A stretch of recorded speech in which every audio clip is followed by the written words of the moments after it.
After successfully fixing the DeLorean, both scientists got inside and wanted to travel to the future. Reaching their destination, they were baffled to realize that they were not where they wanted to go. Observing around, it looked a lot like 1947. Turns out, the DeLorean wasn't fully fixed. It didn't bring them forward in time, but rather backward. A few steps into the city, they overheard the radio saying a bomb was dropped in the middle of Japan. With that news, it was announced that Japan had also surrendered to the Allies. Seeing the clock reversing, they realized that a major change could only be because of the world leaders. So they went back to 1947 to report what they had discovered.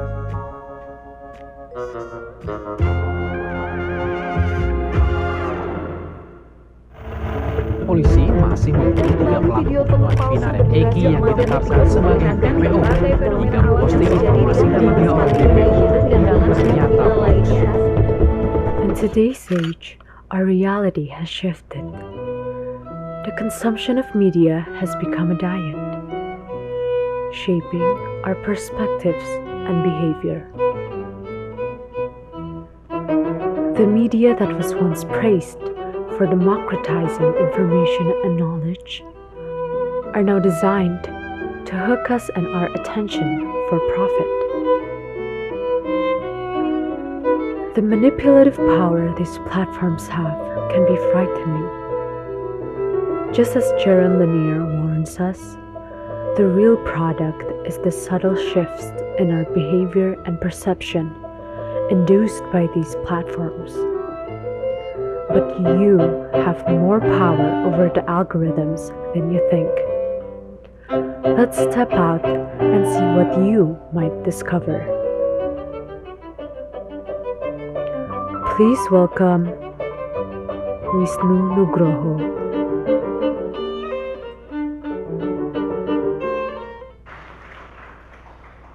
Halo, selamat siang semuanya.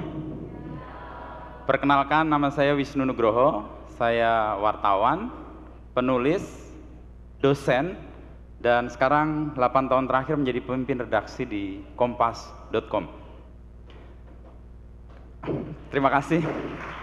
Kasih tepuk tangan. Karena profesi saya punya kesempatan untuk berkeliling dunia dan punya banyak pengalaman yang tidak saya duga. Awal bulan Mei lalu saya punya kesempatan datang ke Arizona di Amerika Serikat, satu kawasan yang saya tidak banyak menemui orang kulit hitam di sana, di Amerika, ya karena ada alasan-alasan tertentu. Tapi saya tidak ingin cerita tentang itu. Saya datang ke Arizona State University. Please jangan disingkat, karena singkatannya menjadi kata-kata makian.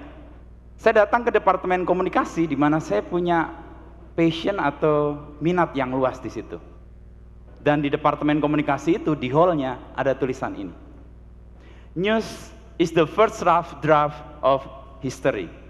Yang menulis adalah Philip L. Graham. Dia adalah anak dari pemilik The Washington Post yang kemudian mengelola The Washington Post. Saya tertegun melihat tulisan ini. Apakah benar sekarang berita bisa menjadi draft kasar bagi penulisan sejarah? Iya dan tidak pasti. Apalagi kita mendapati banyak berita yang membuat kita nggak yakin ini benar atau enggak sih. Kita sering bertanya kepada teman kita, bapak kita, orang tua kita, atau siapapun, ini benar enggak sih beritanya? Tapi dari pengalaman ini, saya kemudian berpikir, pencarian kebenaran adalah pencarian dalam sejarah umat manusia, itu pencarian terus-menerus yang nggak pernah berhenti. Saya akan ngambil contoh dari gambar ini. Kemana saya harus klik? Oke, ini. Ini adalah lukisan yang dibuat oleh salah seorang pelukis, Rafael, kalau saya nggak keliru. Judulnya adalah School of Athens. Di sini semua filsuf besar Yunani klasik hadir. Orang punya pendapat sangat banyak dengan lukisan ini. Tapi yang ingin saya highlight adalah pencarian kebenaran dilakukan dengan cara men-challenge kebenaran sebelumnya, lalu kemudian menghadirkan kebenaran baru. Di sini ada dua tokoh yang sangat saya kagumi. Ini satu Plato namanya. Sesuai namanya, Plato itu jidatnya terbuka, plat. Dan sebelahnya adalah Aristoteles. Dua orang ini guru dan murid. Plato menyatakan kebenaran dengan argumentasinya. Di sini simbol yang dipakai oleh Plato, dia menunjuk ke atas, sementara Aristoteles di sebelahnya menunjuk ke bawah. Satu berpikir idealisme, satu berpikir realistis. Dua hal yang dalam argumentasi perjalanan ingin menjelaskan apa itu kebenaran. Nah, pertanyaan kemudian muncul. Kalau kita ngomong hari-hari belakangan ini, kita menemukan kebenaran dengan cara apa? Jurnalistik punya satu pijakan, namanya sikap yang kemudian dikenal sebagai sikap dasar menjadi seorang wartawan, yaitu sikap skeptis. Apa itu sikap skeptis? Sikap skeptis adalah sikap tidak mudah percaya atau meragu-ragu atas segala hal untuk kemudian dijadikan itu sebagai energi untuk mencari kebenaran. Jadi skeptis gak cuma buat gaya-gayaan, wah gue skeptis untuk semua hal gitu. Tapi skeptis itu jadi energi untuk mencari dan menemukan kebenaran. Itu tugas wartawan. Dan dalam buku yang sangat klasik, Bill Kovac dan Tom Rosenthal menyebut satu tanggung jawab atau panggilan, kewajiban pertama-tama dari jurnalisme adalah pada kebenaran. Dan kebenaran ini didasari sikap skeptisisme yang tinggi. Di situ ada curiosity, keingintahuan besar, ada meragu-ragu, tidak mudah percaya, tapi tidak berhenti di kepala. Kalau berhenti di kepala, pecah kepala kita. Semua hal diragukan, tapi kita nggak mencari kebenarannya apa. Nah, buat jurnalis, ini mungkin juga penting buat teman-teman dalam kehidupan sehari-hari, mencari kebenaran dengan metode jurnalistik. Saya akan mendudukkan persoalannya, kebenaran ini bukan kebenaran absolut yang kita imani dalam agama kita masing-masing, bukan. Bukan kebenaran hukum yang patokannya adalah norma-norma hukum dan aturan. Bukan juga kebenaran akademis, tapi mirip-mirip dengan kebenaran akademis. Kebenaran jurnalisme itu ditempuh dengan 3 metode pencarian kebenarannya. Pertama adalah riset, kedua observasi, dan ketiga adalah interview. Saya akan mengulas pelan-pelan ini. Riset. Wartawan kalau punya informasi, karena sikap dasarnya tadi adalah skeptis, maka dia ingin, bener gak sih yang diomongin ini? Nah, kalau teman-teman yang hadir di sini skeptikal dengan saya, kalian punya bakat jadi wartawan. Misalnya sambil ngeliat, ini siapa sih yang ngomong Wisnu Nugroho, search, yang ketawa-tawa mbaknya nih punya bakat jadi wartawan. Skeptikal, khas itu wartawan. Ini siapa sih ngomong, ada otoritasnya nggak sih? Itu pertama riset. Riset bisa kita lakukan dengan sangat mudah sekarang, dibantu oleh engine pencari atau search engine, dan sekarang ChatGPT. Kita tanya apa aja, jawabannya ada, meskipun kebenarannya masih kita bisa ragukan. Riset saja tidak cukup, butuh yang kedua, yaitu observasi. Setelah kita dapat riset, observasi itu kalau dalam jurnalistik ada 3 jenis. Observasi langsung, tidak langsung, dan diam-diam. Langsung saya pernah mengalami ketika saya ditugaskan jadi wartawan di Surabaya.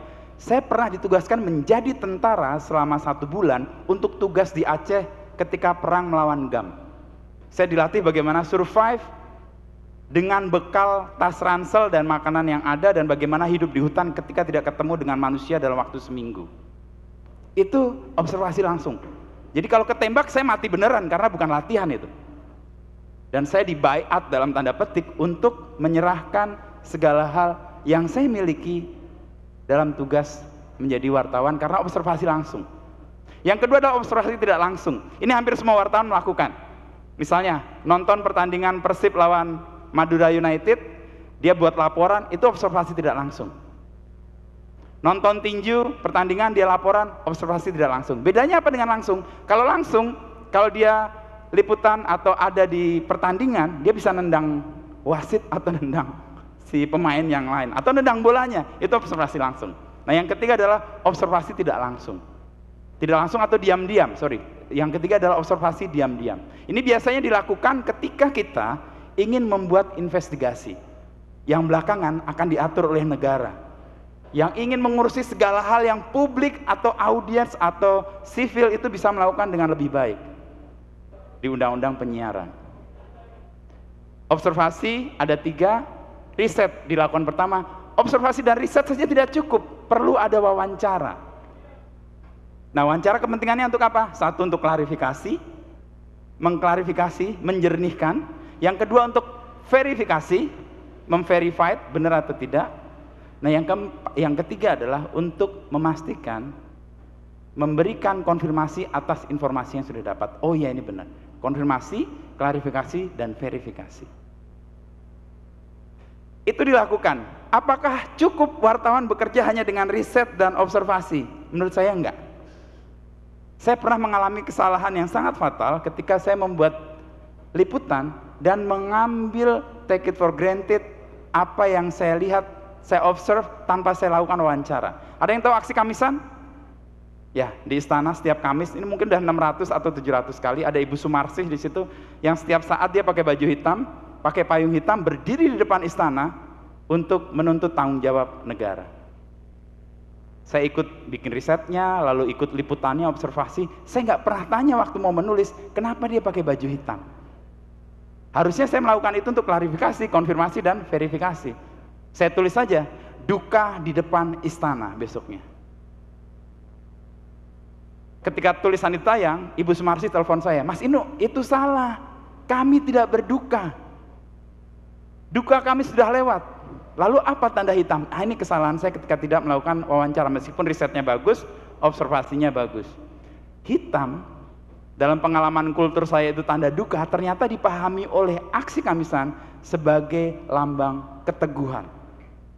Beda sama sekali kan? Duka dan keteguhan.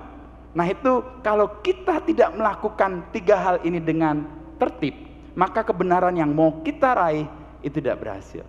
Bisa miss, bisa salah, bisa keliru. Itu pentingnya riset, tetap observasi dan interview. Saya akan kasih contoh yang lain. Ini agak anekdotal, tapi ini terjadi betul-betul. Ada yang tahu tas ini? Saya tadinya nggak tahu tas ini. Saya akan mengantar imajinasi kalian ke tahun 2008. 2008 udah lahir atau belum? Udah ya. 2008 kalau kalian nggak tahu, itu Indonesia sedang dalam ancaman krisis berdampak sistemik. Waktu itu ada muncul Bank Senturi, ingat? Ya dengar-dengar lah ya Bank Senturi. Waktu itu saya menjadi wartawan di istana, ditugaskan meliput kegiatan presiden waktu itu. Di sini nggak ada gambar presidennya ya. Waktu itu namanya Presiden Susilo Bambang Yudhoyono. Rapat kabinet paripurna. Di istana itu ada 3 jenis rapat kabinet. Rapat kabinet terbatas, rapat kabinet, dan rapat kabinet paripurna. Apa bedanya? Kalau terbatas ya terbatas saja. Misalnya hari ini sibuk soal tapera. Kementerian Keuangan, Kementerian Perumahan Rakyat yang diajak rapat kabinet terbatas. Kalau rapat kabinet itu seluruh anggota kabinet. Yang periode ke depan mungkin akan tambah banyak atau tambah gemoy, tambah gede. Yang ketiga adalah rapat kabinet paripurna.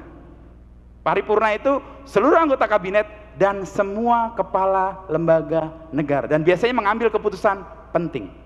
Dan waktu itu betul Presiden Susilo Bambang Yudhoyono di podium mengatakan, hari ini kita akan canangkan kampanye mencintai produk-produk Indonesia.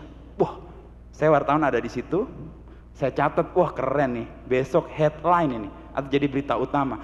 Karena tepat sekali ujaran Presiden untuk mengajak semua pejabat mencintai produk dalam negeri ketika ekonomi kita sedang dalam ancaman. Tapi sikap wartawan tadi pertama apa? Skeptis, ragu-ragu, dan ada curious. Di ujung sana ada Ibu Menteri melepas syalnya, ditaruh di bawah. Mata wartawan tadi kan ingin tahu apa itu, tapi kami nggak bisa langsung bergerak dari titik sini ke sana. Nunggu rapat kabinet kelar. Begitu rapat kabinet kelar, saya hampiri sana. Rapat kabinet dilakukan di Sekretariat Negara di lantai 3. Menteri itu perempuan, punya ajudan. Ajudannya cowok, badannya lebih tegap dari saya, rambutnya lebih cepak dari saya. Menterinya turun lewat lift, ajudannya nggak boleh lewat lift, tapi dia harus turun lebih cepat dari menterinya. Dia lewat tangga kayak gitu, lari terus tergopoh-gopoh. Nah ketika saya ikuti, tersingkaplah Shawl itu. Dan saya lihat ini. Momen yang membuat saya kemudian bertanya, 2 minggu sebelumnya, Menteri Perempuan itu mengeluhkan gajinya nggak cukup untuk biaya operasional sebagai menteri. Ada yang tahu gaji menteri berapa? Kalau tahu kalian nggak akan jadi menteri. 17 juta atau 19 juta. Ya total take home pay 39 atau 40 juta. Tapi yang banyak adalah biaya operasionalnya. Kayak ada menteri yang baru didakwa di KPK kan untuk biaya kecantikan dan sebagainya, makan, nah itu biaya operasional. Tapi tadi saya tidak masuk ke situ. Menteri itu mengeluhkan gajinya sebagai menteri. Oke, saya riset dong pertama, berapa sih harga tas ini? Riset pertama saya lakukan di mana?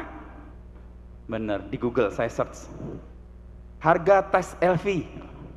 Muncul di situ. Tapi ada 22 halaman. Mana yang kita percaya? Ada yang 300.000, ada yang 2 juta. Mana yang kita percaya? Nggak bisa. Akhirnya saya ke websitenya LV untuk tahu harganya berapa. Ini riset pertama ya yang tadi saya sebut.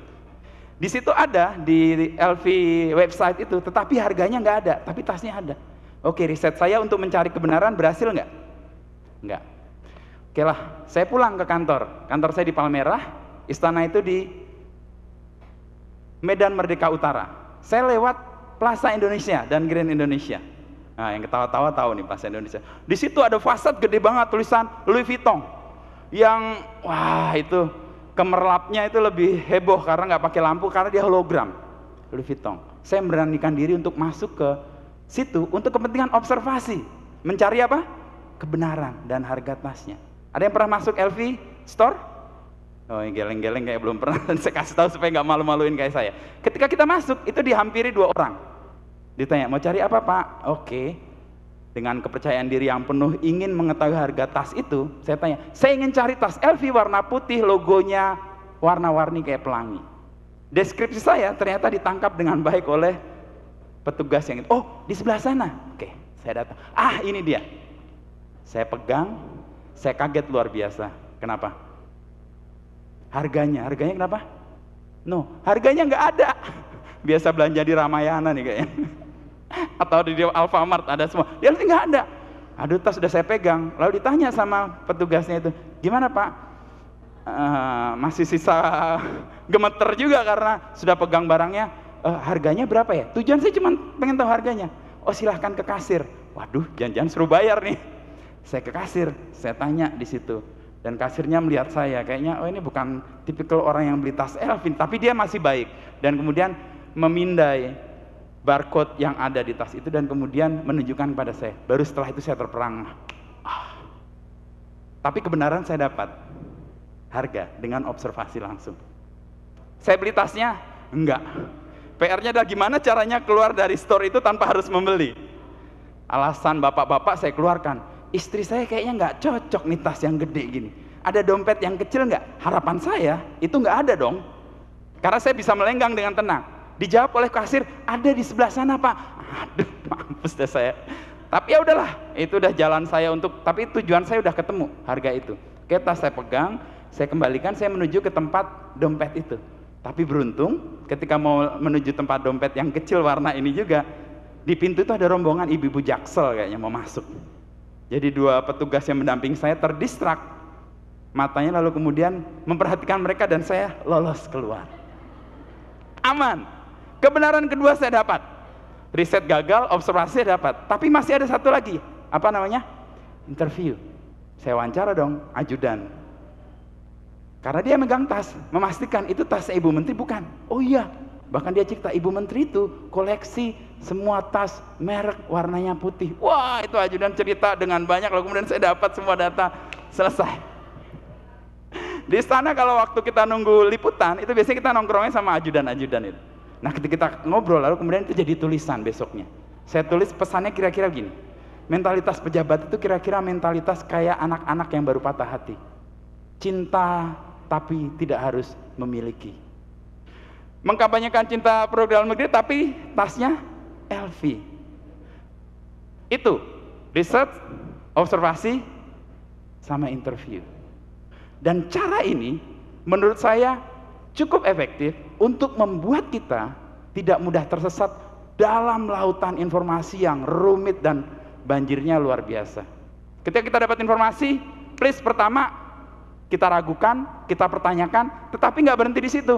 Kita mencari tahu apa yang benar. Next, saya kasih gambar ini.